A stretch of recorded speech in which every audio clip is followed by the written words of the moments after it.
What if one doctor's visit could save your life? Too many men wait until something feels wrong before they get checked. But prostate cancer and other serious diseases often show with no early symptoms.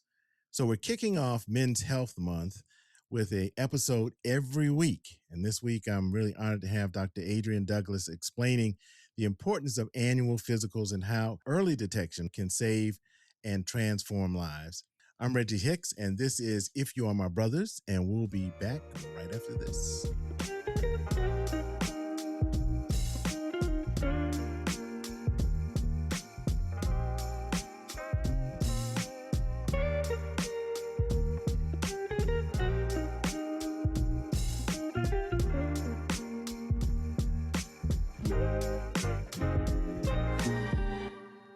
Welcome back to If You Are My Brothers, the podcast.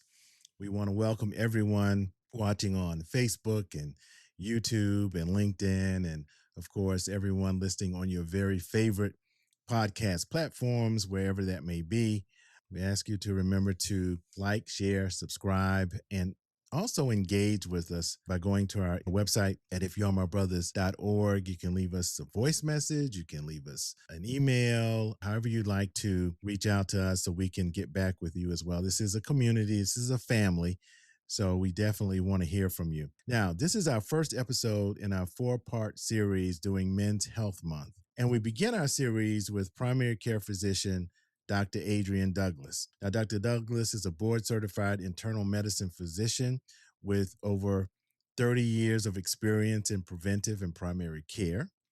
He is an MD-VIP-affiliated primary care physician, and he's widely respected for his patient-centered approach to wellness, early detection, and chronic disease prevention.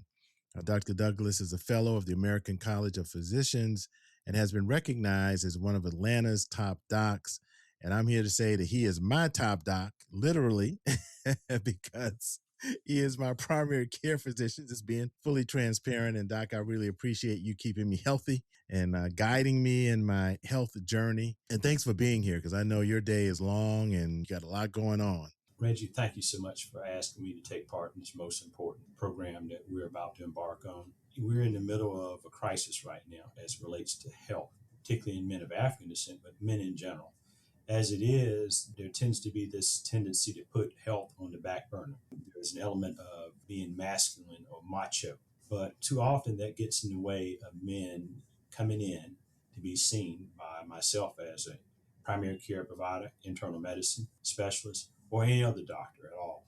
And a lot of times that time is precious, and a lot of times that time can be, if you will, very much fatal in some situations. So again, if by this evening you and I can talk about coming in and being seen and having a relationship with a primary care provider, it doesn't necessarily have to be a physician in this day and time.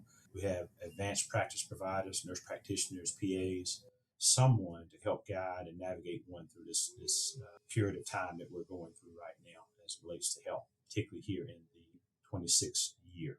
Yeah, absolutely. Just starting with the basics, then, why is it important to have a primary care physician? This is a multi-layered question. And let's talk about the primary care physician as it pertains to the annual physical. And with that being said, what should men expect during that visit? Well, as it is with having primary care physician and having a medical home, you want to establish a medical home, a place where someone can come and have all of their care provided and have all their medical information stored, a place where they can reference in person or the persons there can collaborate on their behalf, advocate on their behalf in terms of their health and wellness. It's important to establish that person early on. Too often, men, as a rule, don't come into doctors until something is about to happen or something that's done happen.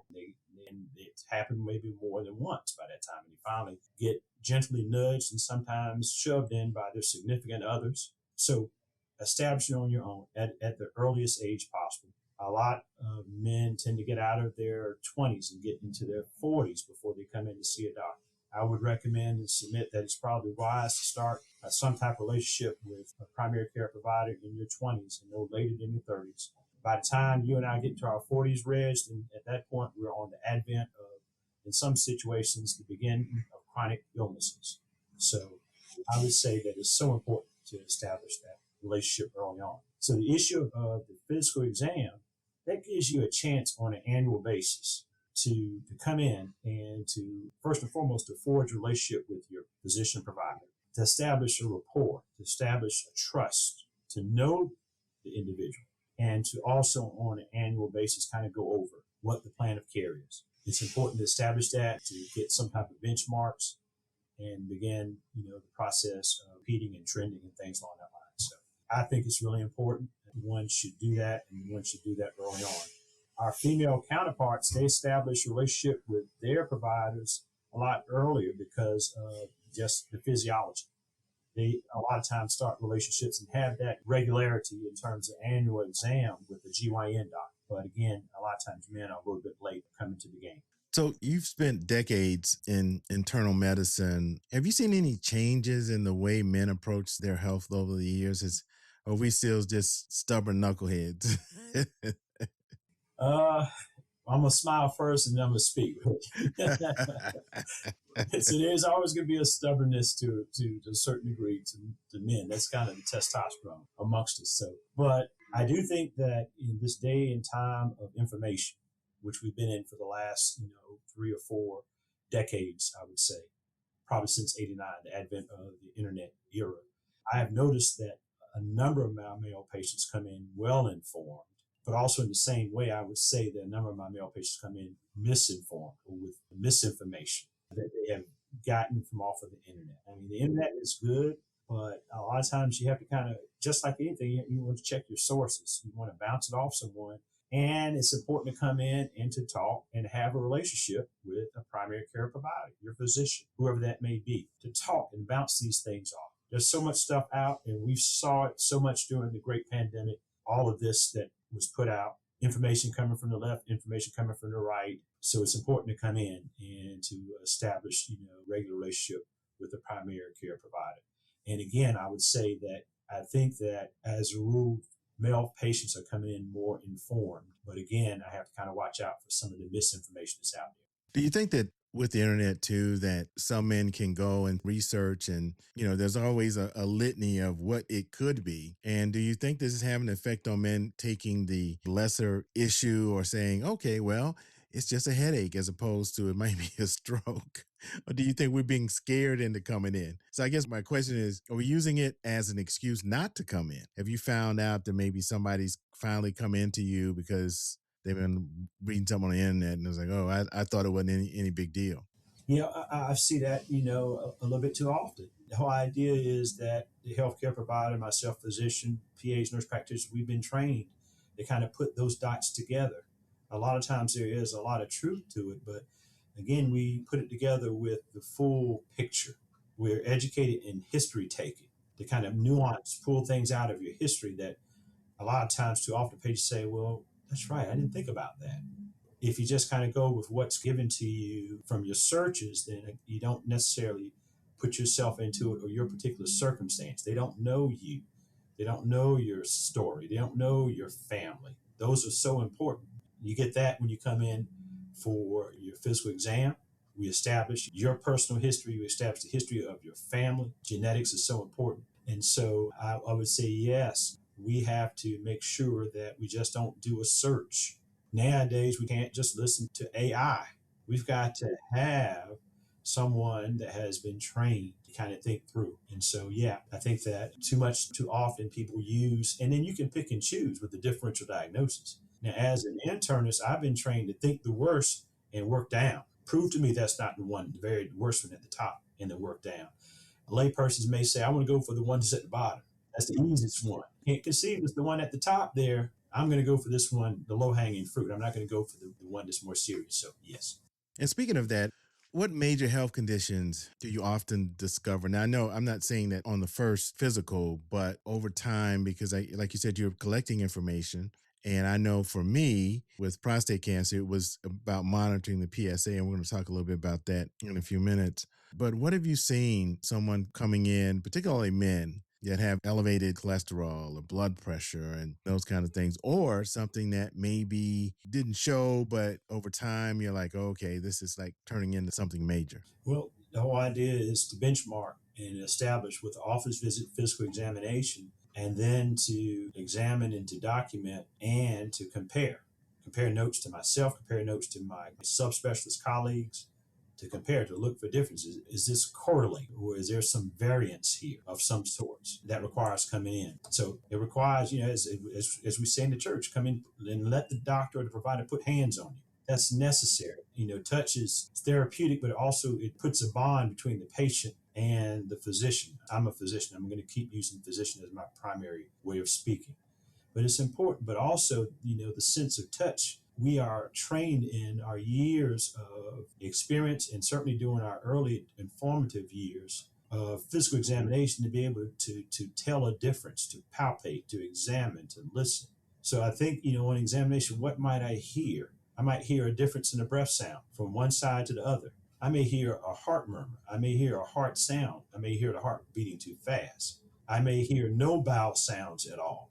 I may hear some wheezing on one side and not hear it on the other side. I may examine and say, well, did you know that you've got a difference in one of your organs versus the other side? There can be a difference in an ear, or the foot may be larger. You can't do that without coming in and being seen. So as you and I right now, we're meeting through our podcast, and we have entered into a time of telemedicine. Telemedicine is okay, Reg. It's okay. But you still need to, at some point, come in and sit across from your doctor, eyeball to eyeball, to look at your body language, to look at how you change your breathing when I asked that question. Did you shift in the chair when I said something to you? I mean, those are things that comes from an examination, and then finally being able to put hands on and be detecting and looking back to see what someone else has written and to say, that's not what I see now. There's something different here. We need to look further into this.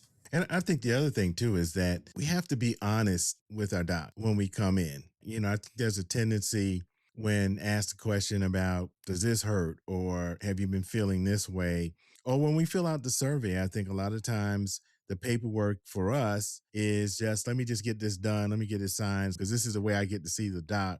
But it's important, though, isn't it, to fill out the paperwork accurately and also to be honest about the questions that you're asking. Yeah, it's important, the transparency. Again, the therapeutic relationship is be pretty much dependent upon just being able to be transparent and clear and truthful with one and another. Both sides, Rich. That brings the bond between the patient and the physician. A lot of times it is cathartic for the patient to be able to be truthful, to come in a room that's closed in and know it's just me and my doc. I can sound this out. I can hear this. It's maybe the first time I've been thinking it, but I'm saying it in a safe environment. So yes, you have to lay it all on the table. You have to talk. You have to be truthful, and you have to feel comfortable with that. That's where coming in, establishing a relationship with a primary care provider, physician, PA, nurse practitioner, and being completely transparent is so important. Seeing a patient over and over again, can you tell, like, when the patient's like, when you say to yourself, I don't think he's really giving me the whole deal? Yeah, well, I mean, it's just like after a while, it's just like friends, relationships, children, come in and don't look you in the eye, go to off to the side, walk over in this room over here. What's up with you? That type of situation, you can tell. You come in, like I said, body language, hands crossed like this. That's not usual. What's the backstory? You can tell me. What we're talking about doesn't correlate with what your body is relaying to me. Right, right. So with that in mind, we do talk about prostate health on this show. Why should prostate cancer be a part of your annual physical conversation for men? Well, prostate cancer is, behind skin cancer, the largest, most prevalent cancer in American men. So it's there. And usually lifetime risk of about 13% in American men will have prostate cancer over their lifetime, 1 out of 8. So we've got to be asking the questions about it. We need to be checking the examination, PSA, digital rectal exam, i.e. DRE. We have to be doing those things. We have to find out one's history. What about your uncle? What about your granddad? How's your brother doing? Those type of things. So it's just so important because it's so very prevalent in America, but particularly prevalent in men of African descent in our community. So it's really important to make sure that one comes in and as a part of the physical examination, some situations that might not be able office encounter. We're talking men's health, and we just need to do a brief encounter, and that can entail urination, erectile function, things along that line, and family history of prostate cancer, PSA, digital rectal examination. but we got to get there. We got to talk about it because it's one where the outcomes, Rich, are, if caught early, one can survive, one can take care, one can be cured. Generally, defined as 5 years with no evidence of cancer, can be cured. So very important.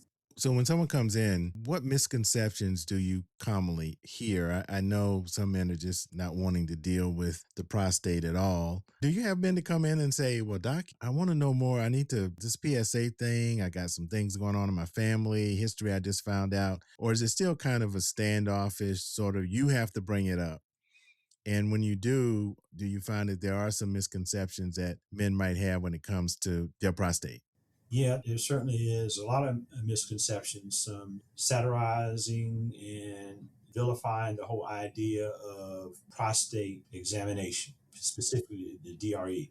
So, in some situations, and some studies have suggested that you can just get by with just a PSA. I beg to differ, at least as long as I'm going to be practicing, and one can be expected that I'm going to do a digital rectal examination. I'm not going to be just a PSA doctor. And so that part of it, the, if you will, the magnification of the invasiveness of the digital rectal examination. It's a physical examination.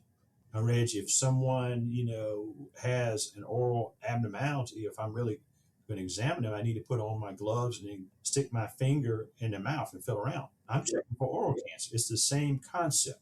But again, it's been too often the butt of jokes, on Saturday morning in the barbershop, guys, joking, attorney brothers, guys on the corner, guys in general, anywhere when it comes up. They start to sometimes get back like we're in the sixth grade, joking, laughing in eighth grade or something, whenever we were giggling back in them days. But this is so serious, man. It's serious when you have that diagnosis. It's serious when therapies work. It's serious when it doesn't work. And so a lot of times the beginning part of it is to come establish a relationship with your doctor or primary care provider, get your PSA measured on an annual basis. Sometimes we check it more than annually based on what's going on with you, and then get your digital rectal examination performed. So the benefits of the digital rectal exam is, besides us checking your prostate, we also get a chance to check the function of one's rectum, and we get the chance to check for any rectal masses. Now, why is that important, Reg? Because there's someone that on a digital rectal examination, their prostate was normal, but their rectal tone was abnormal. And what we said is we need to check your spine. And we found that there was something wrong with their spine. That can be a neurological problem, or it can be a tumor on their spine. Wouldn't have found it if we didn't do the digital rectal, or maybe it would have been later when we found it. Another example, prostate's normal, but what's that off to the right? That shouldn't be there. I shouldn't feel that. Colorectal doctor, go look, rectal mass. Digital rectal examination, it may have picked it up a little bit sooner before it starts to give symptoms. Prostate cancer a lot of times didn't give you any symptoms. It's just kind of cruising along. And so, yeah, so again, the exam, when we do it, the creator has given us a prostate that should be, normal size and symmetrical, right down the middle. In anatomy class, in terms of what we were taught, and too often we saw with the cadavers that we were trained on, right down the middle. Everything should be the same on the right as the left. And so when we see differences on exam, one side bigger than the other, one side, tender and the other's not, one side has a lump and the other one doesn't, that's an alarm. Regardless of what that PSA says, that's an alarm. Still need to go look a little bit further. That's interesting that, this is the first time that I think I've heard, because when we think of the DRE, we think so much of the prostate, that it's also an examination of other things in the area, because it's not a prostate exam as much as it is a digital rectal exam. And so that's great to know. And do you use that to talk men off the cliff? Because I know I've experienced that being the last thing you do. How do you deal with someone? And I know you don't force anybody, obviously, but have you had to talk some guys like off the ledge and say, man, let me do this for the very reasons that you just mentioned?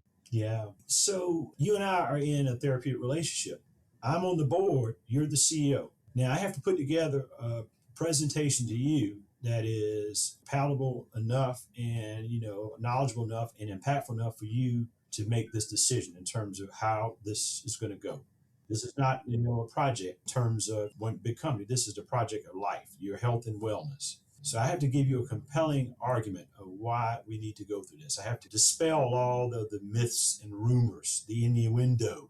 My patients, I haven't had a lot over my career. Most patients, male patients, they allow me to go ahead and do it. Every now and then I've had to negotiate. There has been an occasion where we'll get the PSA now. All right, now if the PSA is not right, then that says, hey, I'm going to need to come back. We got to do this now. And it's just like, in terms of getting on colorectal, long same line, and it gets into just, examination of that part of our body, Reg. I'm not going to do a colonoscopy. Well, will you take these stool cards? All right. Stool cards can have blood on them, Reg. Well, we can't do it, but now you have compelling information and an abnormal sign for me to say, now you need to go and do this colonoscopy now. That's not going to get it. Now we found that there's blood in your stool. One still makes the decision. And usually that's enough, if you will, to influence patient to move in the right direction as it is for their whole health and wellness. Yeah, I will just say this, that I remember back when my PSA was creeping up just a little, and we both know Dr. Fowler, who retired, and he was my primary care physician at the time.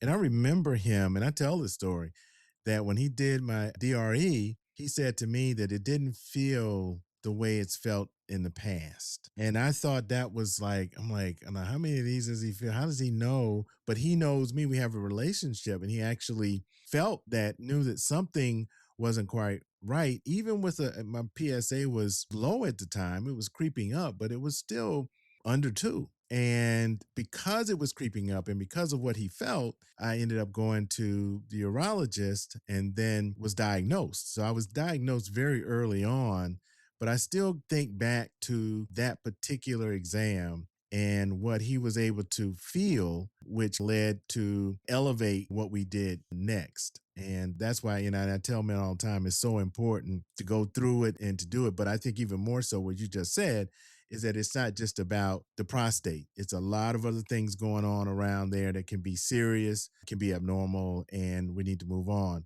Let me ask you this. What age should men begin discussing their prostate screening with you, and particularly Black men in particular? Is there an age that we should say, hey, I know you're getting the blood work and everything and doing it, but really be paying attention to what's going on? 40 absolutely is the year we need to start talking. We haven't already. I'm going to say it for globally for everyone. So we talked about the high incidence and prevalence of prostate cancer in men of African descent. So the recommendations are to start at 40. Not as prevalent in other communities, European, Asian, Latin American, maybe somewhat, but not as notable as in African Americans.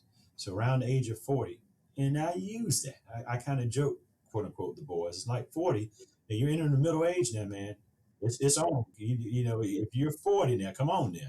You're in between generally your kids and your parents. And the other thing, importantly, is that a lot of illnesses, chronic illnesses, both the cardiovascular components and the malignant components, begin to trend upward beginning in the 40s. And so that's the age definitely when we begin the conversations about prostate health. And definitely, that's the time when I start to measure PSAs on my patients in general. Now, if you have a family history, that's the piece of sitting down and talking, telling people what's going on. As a rule, in most cancer screening recommendations, if you have a family history, then we screen 10 years sooner than the date of the age of the cancer in the family member. So let's say father had prostate cancer at 41, then the conversation starts at 31 for the son or, the little brother or something like that, because this family member has prostate cancer. And so we want to start, and got diagnosed at 41, didn't start at 41. It probably had started to grow, as you know, Reg, 38, 37. So we need to start in that situation for the next family member to 10 years early. We need to be looking. And so again, that can be, if nothing else, PSA, DRE, a little bit more of a robust conversation, getting the DRE with a 30-year-old, as you can imagine, Reggie, as compared to a 45 and 50-year-old man. I've really got to come out with my lobbying techniques, 30-year-old. And it has to be a reason, too. And it's usually looking in the back, family history, or something that's not right with what you told me or what you're telling me, your history. And, prostate cancer can come in a lot of different ways. It can be silent, but it can come with changes in urine. A lot of times it can come with changes in erection. So it gets into the male conversation in confidence with your doc. being transparent, not being machismo, not being macho, laying it out what's going on. That's when a lot of the hard work gets done inside that room with the patient and everything. So, one more question as we transition just to some more general information. Have you experienced someone coming in to see you and they're having symptoms? They've not had a PSA in forever or a long time, and the PSA is way up there, and unfortunately, it starts to spread. Have you experienced that in your practice? I have on occasion had people to come to me that had a gap in their care for a number of reasons. Change in employment, going through a divorce, just recovered from some other challenge, if you will, if you know what I mean, behavioral health, emotional health. That wasn't the primary thing. In the meantime, they did keep up with their physical well being and didn't have the ability or the mindset or the time to come in and see their doctors to get that, and come in after a period of time not have been seen with symptoms suspicious and values being abnormal, and in some situations disease being more than at the earliest stages. And so that's a hard one for me, Reg, because prostate cancer is a cancer that, if detected early, and it's well known. I mean, I think it's, we may not be as publicized as breast cancer, and no difficulty with the women, October and pink and all like that, but it's known. We know about prostate cancer. And so when that situation comes, that strikes me real hard, because in the perfect world, with everything being in place and in synchrony and them being tested, then that certainly likely could be picked up earlier and, certainly cured. Yeah, I know that's a tough one. As a matter of fact, this whole project started with someone, my fraternity brother, who similar, just didn't really go to the doc a lot or didn't really have physicals, or if he did, the PSA wasn't at the top of the list, which I don't understand. And he didn't know family history until after he was diagnosed. But when he did find out, his PSA was 100, and really had to go through and deal with this really aggressive form of prostate cancer when he was diagnosed, and was with us for 6 years. But again, when I started learning and when I was diagnosed in doing this project, to really understand how blessed I was to be diagnosed as early as I was, even with no symptoms, even with a PSA that some would say at my age was more normal than abnormal. And that was because of knowing my numbers and having that association with my primary care physician, again, that knew my prostate didn't feel right. So it's so important to establish that relationship. And when you have this annual physical, what other screenings or health indicators are critically important for men to monitor and to ask for? Well, some things we get just with the vital signs. Blood pressure, obviously, know what that is, and then also our weight and the calculation of our BMI, body mass index, know what that is. Trending that, comparing it to what it was before, 6 months, 3 months, a year ago, those type of things. One that may not be as well known is really getting an accurate height. Why would I say that? As you and I get older, is that we don't have the testosterone that we used to have. We don't have the muscle mass that we used to have. Probably because we didn't have the testosterone. But there are other reasons too, lack of exercise, things along that line. But the same concept that leads us to lose muscle mass can lead us to lose bone mass. So you think about women, and a lot of the advertisement, direct consumer advertisement for bone medicines, osteoporosis pills, is geared towards women. They don't ever show a dude. As a rule, our testosterone and our big muscle mass as compared to women tends to protect us a little bit longer. And really, the screening from the standpoint of bone and osteoporosis in men should start somewhere around 65 to 70 certainly by that time. So a change in your height is what I'm getting to. If you come in and you're getting shorter, then one needs to be putting the dots together and looking to see where are you in life? Could there be some type of metabolic problem involving the patient's bone? So that's important also too. Yeah, I think my wife is going to be listening to this part, because she did say, I've been 6 feet for as long as I can remember. And she looked at me and she says, "You're 5'11" now." And I'm like, no, I can't. But I am at 5'11. Yeah. And so as you made reference to a fraternity brother, I know for sure, a fraternity brother of mine that was behind me in terms of, I witnessed him joining, pledging, and he was number one on his line. And I can remember with him being lined up, I was taller than he is. I'm not taller than him now. So anyway, we move down. So checking bone density in us as we get older, and sometimes part of the physical examination is seeing the trend of your height is a key that at some point we may want to take a look at that. So just food for thought. Other things, you get your pulse oximeter. That's where you stick your finger in and it tells you what your oxygen level is. That became really well known during the Great Pandemic. Everybody wanted to get a pulse ox to know what was going on. And that's still important information. You can look at it and it also gives you your heart rate. And so without having one of these heart monitors, which you can get directly, by the way, you can look at your pulse ox. And if you see a change in your saturation, any of the numbers, if they start to be variable, then that's not normal. Once you put the thing on your finger, the number should stay close to where it is. There should not be any type of bongo drum change in variation. That can mean that there's something going on with your heart, but it can mean something going on with your oxygen, or it can mean a little bit of both. So that's when you walk in the door, the type of stuff that we do. But other things, you talked about know your numbers. Another number, know your number, is your A1C. So A1C is your hemoglobin test, and what it does is hemoglobin A1C, and it is a measurement of the amount of glucose that's been absorbed in your red blood cell membrane. And that tells us kind of what your average blood sugar has been for 2 months.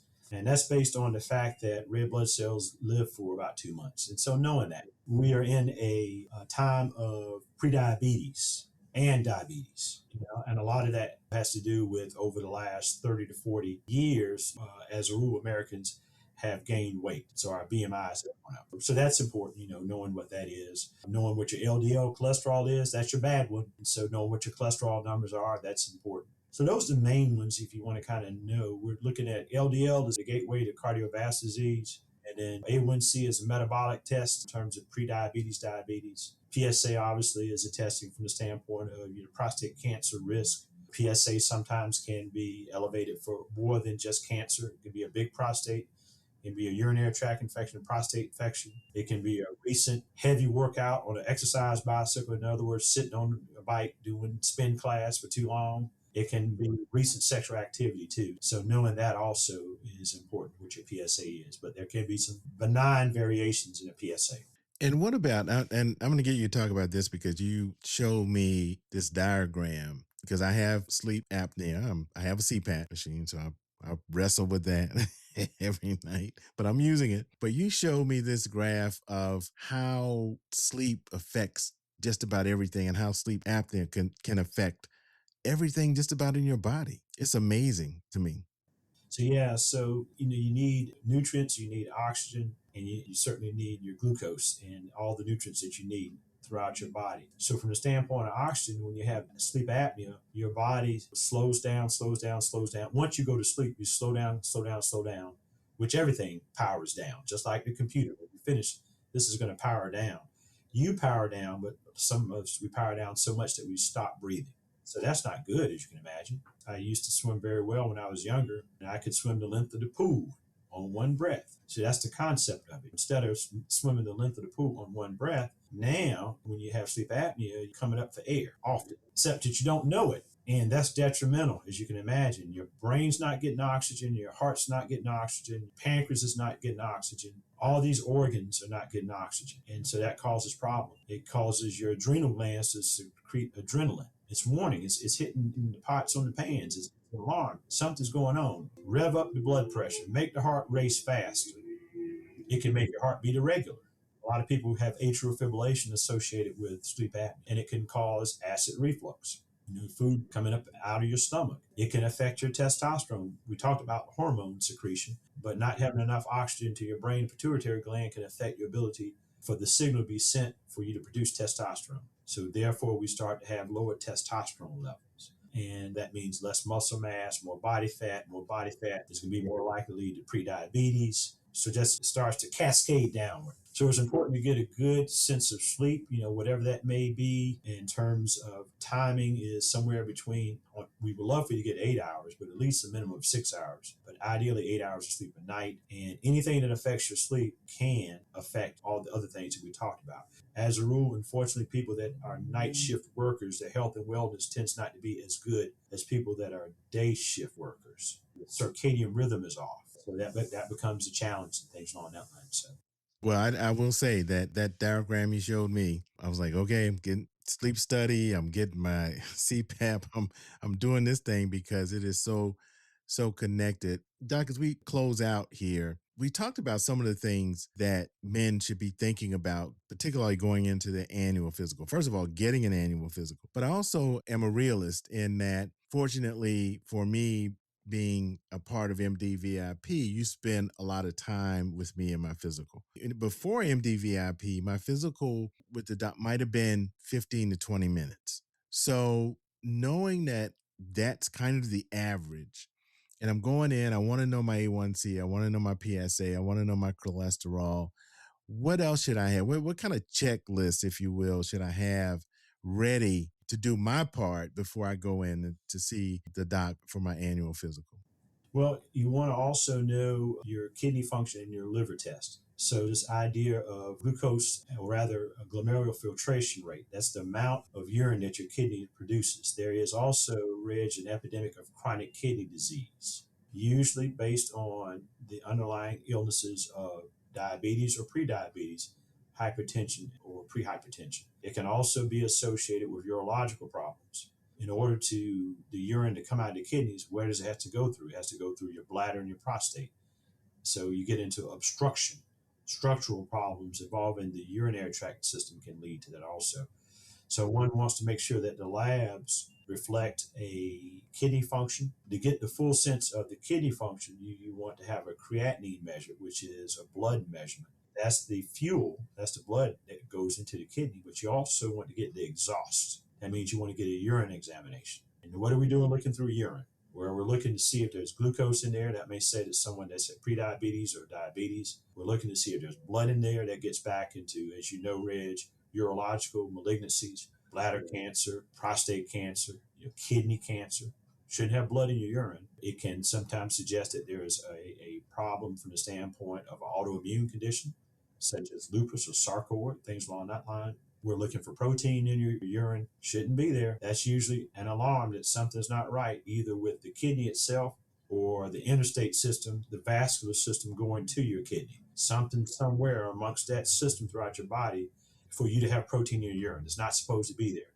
So at least we're looking at the kidney, but if it's not clear that it's a primary kidney problem, then we need to look through the cardiovascular system.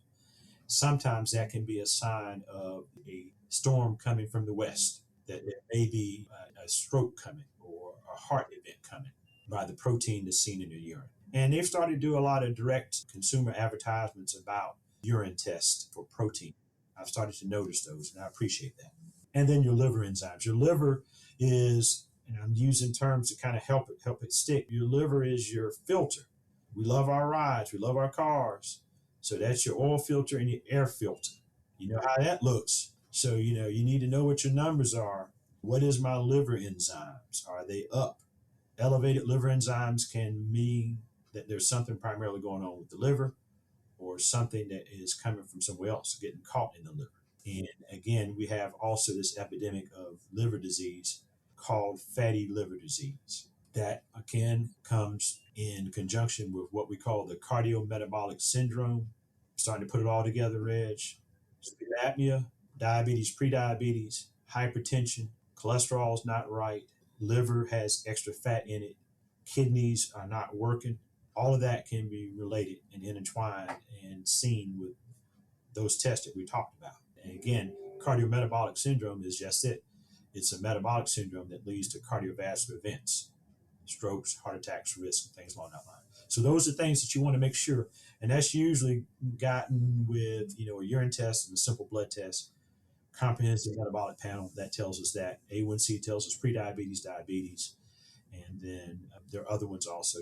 We need to know what our blood counts are. You don't want to have low blood, and that means something's going on. Anemia, in other words, you don't want to have that. And there are many, many other things, but as we kind of come to an end, I think those are the ones that you want to kind of be clear about. Right, right. And one of the things I do too is kind of go through and do a check of me, arms hurting, my hands got some issues, my back's not, so kind of do your own inventory to make sure that, and I write my stuff down, as you know, and I have my little book and check it off, because if you don't have a lot of time, it is important to address those things that are happening to you now. And I think the blood work and the urine analysis and those things. So go in with that mindset of this is for me. And I know I don't have much time because, like I said, most often you don't, then to have that checklist available to get through so you can come out with peace of mind and knowing what you may have to do later, or you may have some additional tests.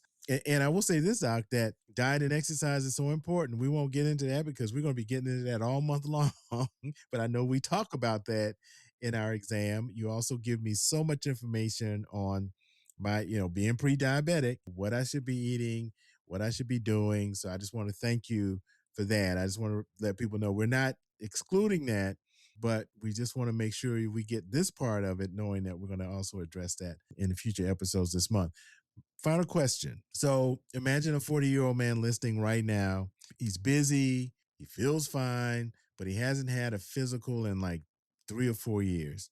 What's your message to him?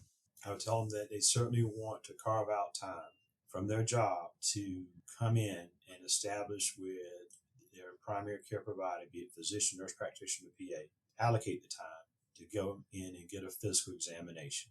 Sometimes you want to kind of start off with just an onboarding visit. Sometimes we do some simple labs and urine, things like that, but follow up with the physical because that's comprehensive. That's looking at your lifestyle and your behaviors to prevent chronic illness. We're trying to catch up, make sure your immunizations are up to date. We're just trying to catch things early, and we're trying to get a good medical history. Remember, our presence is here because of our family members, ancestors before, and they have a story. We have to continue to tell this story. And so being able to sit down and give your healthcare provider, physician, a good history of what's going on. So in addition to knowing your numbers, Reg, in terms of what we talked about, PSA specifically tonight, A1C, LDL, cholesterol, you want to know your family history. You want to know your story. You want to know the Douglass story, Hicks story. You want to know that. Bring that, have that ready and prepared to talk about that with your provider. So that's the thing that I would tell you. Great, great, great. Well, we're going to let you get that call because it could be a patient. But I just want to thank you, Doc. We're going to have you come back on. There's so many other things I know we could be talking about, need to talk about, but this really is a great start. And I know that you're really busy, but thank you for all that you do, for the many, many patients that you have, for what you do in the community. And thank you for what you do for me. I appreciate you. And thanks for taking the time. I appreciate it. Pleasure and honor. Thank you so much. All right. Thank you, Dr. Douglass.